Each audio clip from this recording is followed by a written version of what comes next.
Welcome back to The Explainer. Today, we are jumping headfirst into the absolute madness of Episode 14, Race Against Time.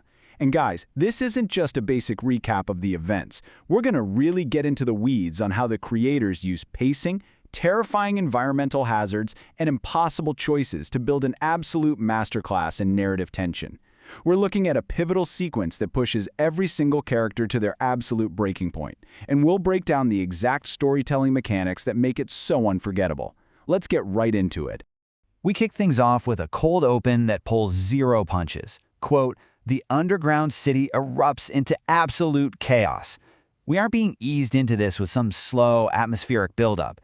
Instead, boom, we're dropped right in media res, square in the messy middle of the action.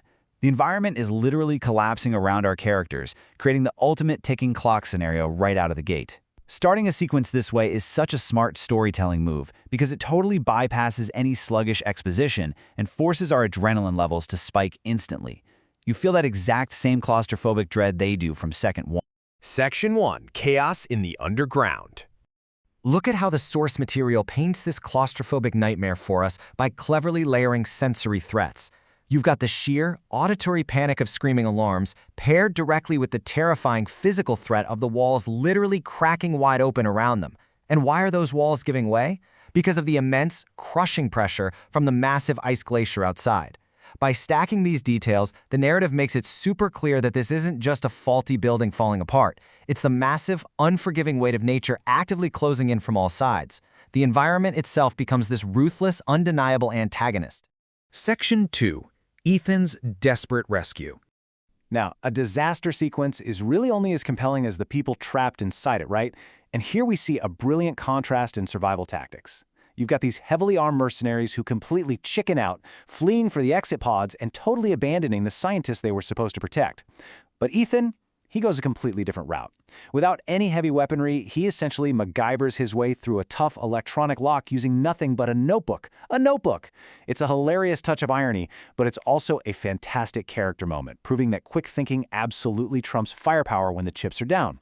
And it pays off immediately. The glass doors hiss open, and he frees his mom.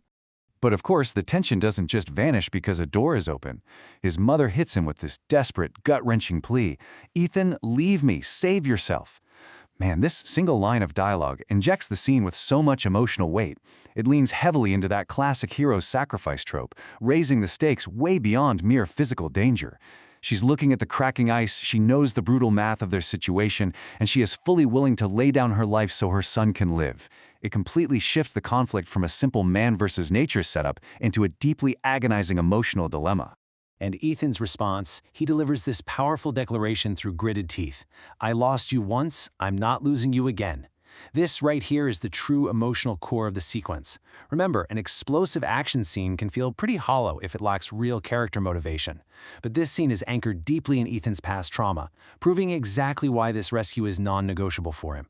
He is driven by a profound previous loss, and he is flat out refusing to let history repeat itself, no matter the danger.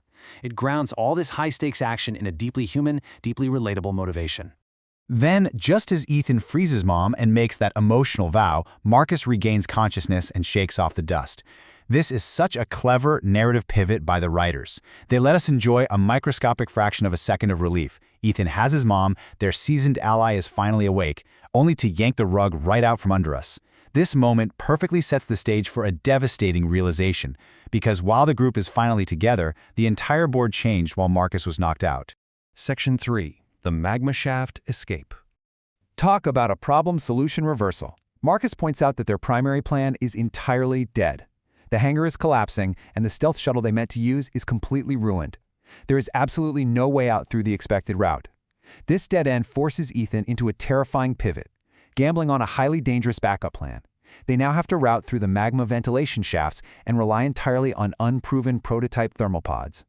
The narrative literally takes the one sliver of hope they had and replaces it with a desperate, incredibly risky alternative. Which leads to a desperate, mad sprint toward those thermal pods. At this moment, the pacing is just accelerating off the charts and the tension is peaking. Why? Because the solution itself could be just as deadly as the crushing glacier.